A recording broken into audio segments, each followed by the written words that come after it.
These 7 myths about hard work are destroying your life. They are preventing you from achieving the life you truly enjoy. It seems like everyone is yelling at you to work harder, grind more, hustle more. The reality is our culture has gotten the story about hard work so wrong. So today in this video, I'm going to be sharing with you what these 7 myths are and what we should be doing instead. Because I know what it feels like to feel like you're not disciplined or strong enough. To feel like you're not working hard enough no matter what you do. To feel guilty and shameful whenever you're not working. I know what it feels like. And if you want to have more out of life, the answer is more complicated than just working harder. I used to think I could just achieve my goals by simply working harder. To just keep grinding and eventually I would make it. It's completely flawed. Have you ever stopped to consider what grinding actually means? Grinding is a process of breaking something up using a lot of friction into smaller pieces. Why in the world would you ever want to do that to yourself? To become a smaller version of yourself? As we go through these myths, you'll see why friction is the last thing that you want. But I know why this myth in particular exists. It exists because of economics. If you think about a machine that makes toothpaste, the harder the machine works, the more energy the machine consumes, the more toothpaste is able to produce. And then the more people can actually brush their teeth. So hard work and consuming a lot of energy has become associated with value. This means that if you're grinding, you can fool yourself into believing that you're more important than what you actually are. It's ego driven. And this is why a lot of successful people really hate attributing luck as a factor to their success, because it diminishes the amount of work, the sacrifices they made. But what they don't see are the countless bodies of people who worked equally as hard but didn't make it. This is called survivor bias, and Veritasium has made a very good video about this. Fortunately, the ego is a self-centered little prick. It's the part of you that is only focusing on what you want. And when you're only following your selfish desires, sometimes you'll make it. But where exactly is that? The rapper NF has a quote in one of his songs. "I've literally had everything I have ever dreamed of, and I didn't feel happy at all. I'm here. And if this is it, there's gotta be more for me, because if this is it, it's not going to work." The grind is the ego's attempt to feel more important than what you actually are. And that alone is not enough for success. The second myth is a rather painful one for me. When I was 14, I was playing a cricket game against some players that were pretty important to me. My friends from high school, and also some players from the representative squad that I tried out for earlier that year. And unfortunately, I didn't make the cut. So you can imagine that I felt like I had a lot to prove. And when it was my turn to bat, the bowler was the captain of this representative squad. The first ball was bowled. I played a very aggressive shot. And the next thing I heard was the opposition cheering. I missed the ball. I was out. And I can't describe to you how embarrassed I felt. The worst possible thing that could happen happened. I failed. Earlier that year, I was near unbeatable, but in that moment, all my confidence disappeared. So afterwards, I trained really hard. I went to different coaches, I practiced, and I was performing really well during training. But none of that mattered when I went out on game day. I was so afraid of getting out. The internal friction was just way too high. I could not get into a rhythm. I could not get into flow. And so the inevitable would happen. I would get out. And I would love to tell you that this story has a happy ending. Unfortunately, it doesn't. We tend to think that we can solve our problems by just trying harder, to just put more effort in. But it doesn't work. Gripping the steering wheel of a car too tightly leads to abrupt movements, fatigue, and delayed responses. The harder you grab onto the hold when you're climbing, the more likely you are to fall. The more you try to impress a girl, the more needy and insecure you come across. There are countless examples. It feels like this is grounded in physics because of the whole every action has an equal and opposite reaction. So thank you, Newton. But we can also draw upon philosophy here as well. There's a saying in Zen Buddhism, the harder you try, the worse it gets. A few hundred years ago, there was a famous Japanese samurai called Musashi, and he was also a philosopher and a writer. He wrote the Book of the Five Rings, and in it, he tells us the way of the sword, or more simply, the way. He describes a principle from Taoism, a state called Mu. It's a state of nothingness, to be free from clutter, to be free from burdens, to be free from distractions. You are empty, you are present, you are aware. You are in flow, a state where effort becomes effortless, frictionless. It's the opposite of a grind. You cannot achieve flow because you're burdened by your past and you're afraid of your future. You must learn to let go. The technique I spoke about in the last video will help you do this. It's about developing self-control by learning how to surrender. When you let go of the rope lets go of you. Working out your struggles with a good therapist will be useful, but to be honest with you guys, the only way I have lessened the burden on my past was proving to myself that these beliefs I have of myself are not true. I cannot outthink or outtalk a problem. The only thing that works is challenging myself. So that means identifying targets and hitting them, and also taking more beatings and realizing that I'll be okay. I talk about that in this video here. And as you continue to do these two things, your self-confidence will grow.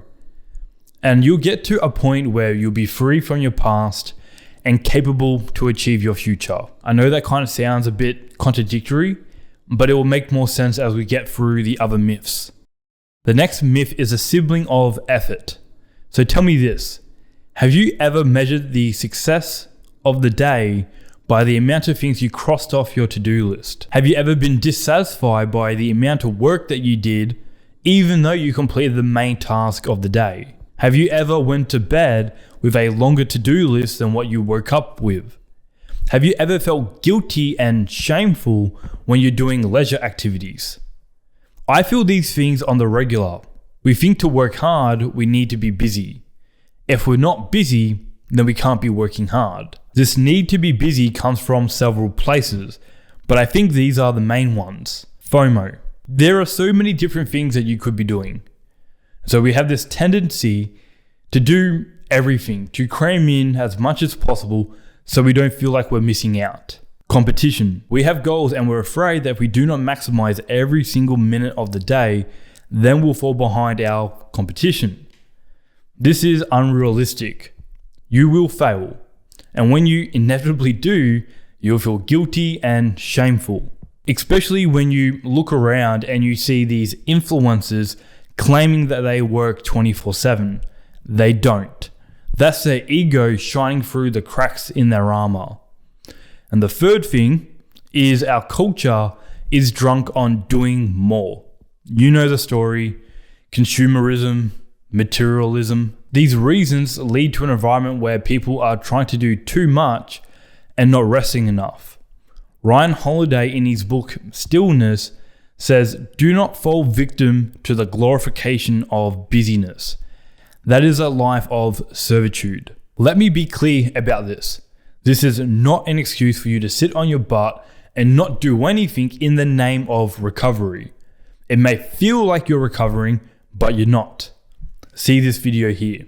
So here's how to avoid the glorification of busyness. You need to learn how to prioritize. You need to be aware of what's most important to you. In his book, Essentialism, Greg McKeown uses the analogy of a closet. He says that most people have clothes in their closet because someday they might wear it. But he also argues that a more difficult question, the question that a essentialist would ask is this a favorite item that I wear regularly? And if it isn't, then you toss it out. In this video here, I tell you to become the architect of your life. to visualize exactly what your ideal day would look like. And the things that you include in your day, those are your essentials. You may be close or really far away from your ideal day.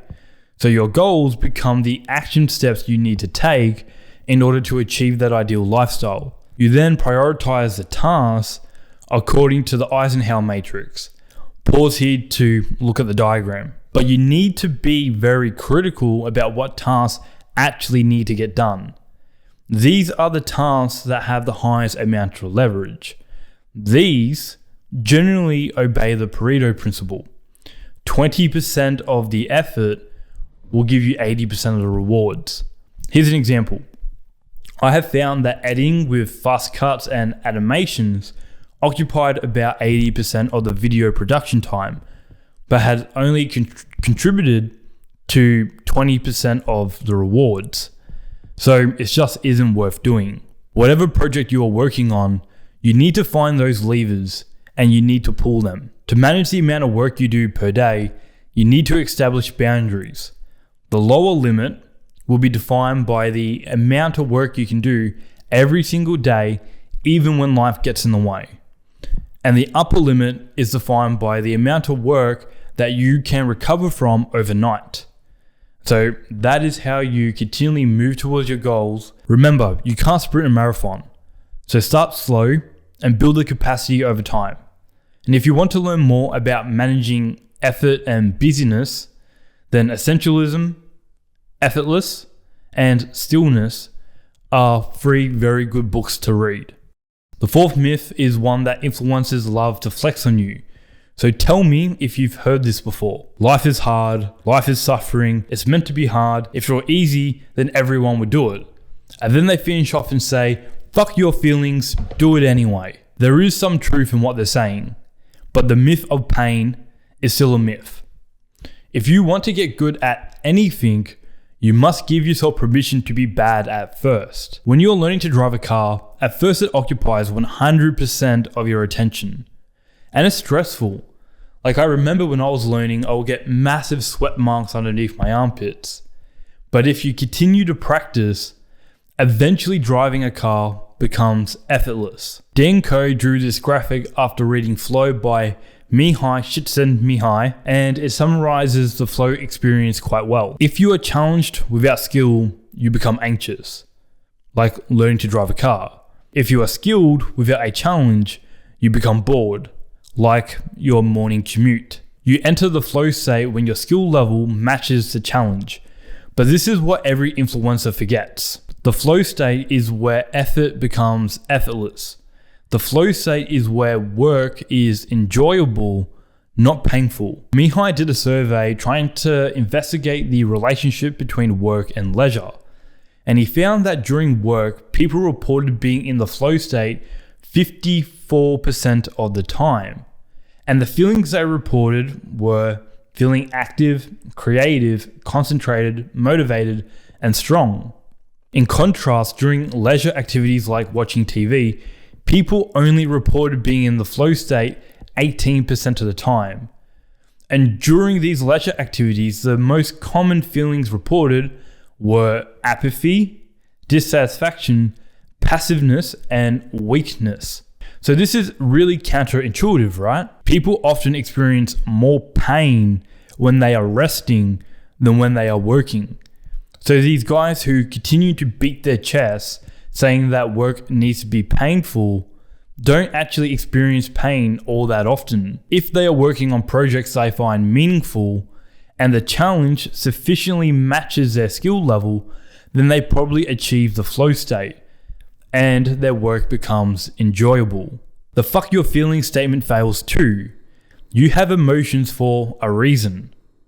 You have positive emotions to encourage you to do the activities that induce positive emotions, so you continue to do them. Negative emotions exist to discourage you from doing the things that give you negative emotions, so you find the problem and you fix it. If you are working on something or participating in something that continually induces negative emotions over a large period of time, then that is a pretty well damn clear indicator that you shouldn't be doing that thing. When these influencer bros are not talking about pain and suffering, they are talking about discipline. I continuously hear these guys talk about you need to be disciplined and you need to be consistent. And it's true. Any goal you want to achieve cannot be achieved without discipline and consistency. You have to turn up despite how you feel. But these guys know the secret to discipline. Whether they are conscious of it or not, they know. And if you watch this video here, then you would know where I'm going with this. You don't lack discipline because you're lazy. You show discipline in some areas of your life. If you go to work each morning despite how you feel, then you are disciplined. You go to work because you cannot afford to not earn money. So the secret to discipline is creating an environment where going to the gym, going for a run, writing that post, filming this YouTube video is less painful than not doing the thing. When I went on this hike, any hunger I felt was less painful than the pain I would experience if I failed the mission. If you are unhappy with the life you have now, it's because of the choices you have made 6 months ago. In the words of Danko, you didn't make the choices that led to a purposeful career. You didn't make the choices that led to fulfilling relationships. You didn't make the choices that led to a healthy and aesthetic body. I was listening to a Modern Wisdom podcast with Stephen Bartlett, and they presented an equation to discipline, and it has really stuck with me. So discipline is how important something is to you, plus how much you enjoy it, minus the friction you experience. So by looking at this equation, you can see why these myths don't work. Friction is not the answer. Why do you have the goals you have? Most of you will say, I want blank because it'll make me happy. But here's what you need to understand. You have already achieved things you said would make you happy. Let me repeat that. You have already achieved things you said would make you happy. Happiness isn't the goal, brother. Our evolution has programmed us to continue moving forward, to reach new heights, to explore the unknown. The goal is to cultivate a life that you truly enjoy. And that's why I encourage you guys to plan out exactly what your ideal day would look like. You know exactly what you need to do. It's purposeful, it's meaningful, you enjoy the activities. That's the equation to discipline, guys. You need to stop listening to people on social media who do not have the life that you want to live. Also, do not conflate pleasure with enjoyment. You should know the difference. Pleasure are those dopamine spikes you get when you do something that aids your survival, things that satisfy your biological and social needs. It's why eating food, taking a hot shower, and sex feels so good. That's pleasure. But unfortunately, TV and social media have learned how to hack these particular effects as well. Enjoyment, on the other hand, are things that require some amount of effort. These are the things that foster personal growth. These are the things that challenge you in some way. This is where you experience flow. These are the activities that actually provide recovery. The rule here is to minimize pleasure, minimize, not eliminate, and to maximize enjoyment. It might sound like I'm suggesting you to find balance in your life. I'm not. I think balance is bullshit. When people talk about balance, it often sounds like they are just trying to avoid prioritizing exactly what's important. And as we have seen from the myth of busyness, that doesn't work. I know this firsthand. I have spent much of the last few years feeling like I'm being pulled in all directions from my competing priorities. So recently, I've been experimenting with a different idea. When you're a beginner lifter, every session you are getting stronger. Your squat, bench, and deadlift are all increasing each week. But that stops once you get to the advanced level. Now, if you want to improve your big three lifts, It's very difficult to do all three of them at the same time. Instead, you need to run phases where you prioritize one over the other two. So for example, if I wanted to improve my bench press, I would only focus on that, and I would try to maintain my squat and deadlift.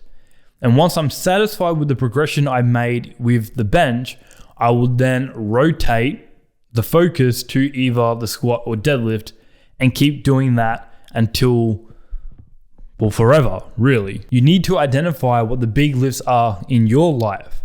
Everything else is either auxiliary or eliminated. You then prioritize one lift and then you rotate as you see fit. So let's go through a story to wrap up everything we talked about here. Chemical engineering is a notoriously hard degree, and I remember all of my peers complaining about it, but I wasn't. At no point did it feel like I was grinding, and I realize now it's because I wasn't tied to any of these myths. The myth of balance. My priorities were clear. My big lifts were gym, study, and earning money. The myth of happiness. I knew exactly why I was studying this degree, and I enjoyed studying it.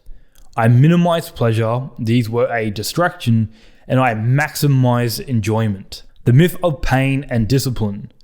What I was doing was meaningful. It stimulated my brain because it challenged me. So when I was studying, I often experienced flow. Discipline was easy because it wasn't painful. The myth of busyness. I didn't spread myself too thin because my priorities were set. I developed study techniques that obey the Pareto principle. I found the right levers for me. The myth of effort. I had the right systems in place. I didn't need to try so hard. I also started my self-improvement journey, learning how to let go and challenging myself. The myth of success. With all this working for me, how could I fail? Success was the only possible outcome. And there we go, guys. The 7 myths about hard work destroying your life. If there is one thing to take away from this video, it's this.